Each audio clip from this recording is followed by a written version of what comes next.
Narumia International is known for many of the brands that Japanese fashion enthusiasts and I love. In today's video, I specifically wanted to focus on the brand angelblue. The brand actually has quite the history, and I think that anyone who shops on Depop in particular would be satisfied to hear about it, given the price ranges on the platform. angelblue is actually a flagship brand under Narumia International. It was first created in 1989 to target children and tweens. The beautifully bright clothing was meant to help girls stand out while looking both fun and sporty. Something that I love about the designs is that they're exceptionally bright, loud, and youth-oriented.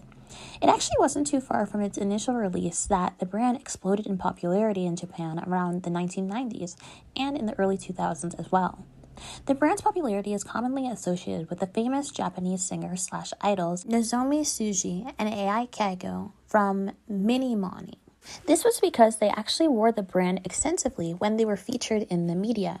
Oh, and actually, it even gets better. What also helped the brand become popular was the fact that the brand itself was actually heavily featured in a well-loved manga named Yumamiro Angel Blue. And as you can see, the outfits in this manga are absolutely adorable. You can actually still find these on Japanese Mercari, which is quite interesting. The cool feature about this brand is its mascot named Nakamura-kun as well. It's this character that you'll always see on a bunch of different t-shirts, stationery, and even bags from the brand. It's very eye-catching and bright, similar to what they wanted the designs to look like. So you may be wondering how I personally fit into all of this. Well, we have to go back to 2016 for this. Like many other musers, I already had the TikTok app downloaded on my phone. Was I active after 2016 on Musical.ly? I mean, of course not, because after middle school, I didn't really use it. However, it was in 2019 that I actually began frequenting TikTok. And that was when I became exposed to alternative fashion. But it was particularly in lockdown during 2020 that I began to see Japanese fashion and Japanese street style as well. I was always into thrifting since I was a kid. That's where I got most of my clothes. But I didn't necessarily tap into the online thrifting sphere until 2020 because that's when I downloaded Depop. But on TikTok, as I said, that's when I started seeing many women selling and collecting a brand called angelblue. Japanese Mercari. It came in this huge box. This cute little tank top. This super cute.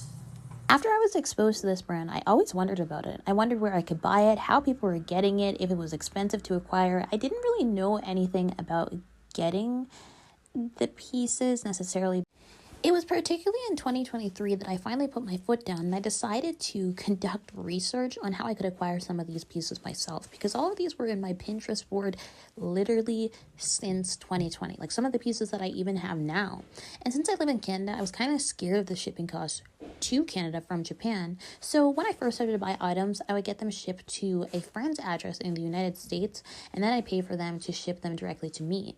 But then I discovered that shipping one item from Bali at a time to Canada is actually significantly cheaper than consolidation, and it actually makes me spend less on items that I don't need, because I feel like a lot of people will consolidate just because they're like, okay, well, I'm paying a cheap amount for shipping, but it's actually way cheaper to just ship items one by one, I find. While I'm definitely not necessarily going outside and going to school and seeing Japanese fashion, it's interesting to see how it got somehow popularized into the online fashion reselling sphere, because as I mentioned, it was actually quite popular in Depop and a lot of people were ordering from Japan to be able to sell it. But then that trend in this sense of brands, especially such as angelblue, but also sister brands like Daisy Lovers and Mezzopiano, are not as quite popular in the way that they were before, because a lot of people are leaning towards more into the like shoujo girl type of fashion. Like a lot of people buying pieces from like Liz Lisa and those being marked up a lot. I still do see like angelblue pieces being marked up a lot, or people selling these items for like pretty high prices and conscious to what they paid for them due to the items being scarce or rare or having a high value, given the fact that there's not many pieces that look like this in the market currently of things that are being made, and also the quality taken into account too. But I really do like these pieces genuinely, and as I said before, it's just cool to see people either lean into it or also move past it. But I feel like for me personally, this is not something that I've moved past, and I'm still wearing these pieces that I've wanted since 2020. And I find that the brand itself is just really special to me. Since the first day I saw it, I was so curious about it, and I still am. I love learning more and more about it and gathering more information and reading about it if I can. I would like to see more people posts things about it as well. That's why I'm trying to add to the pre-existing knowledge by making this video. Yeah, I'm not going to leave you with like a 42-hour retrospective about Angel Blue. I'm just here to show off some of my pieces that I like and talk a little bit about the history, and that's exactly what I did. So thank you so much for watching, and I hope that you were able to make it to the end. Have an awesome rest of your day. Bye-bye!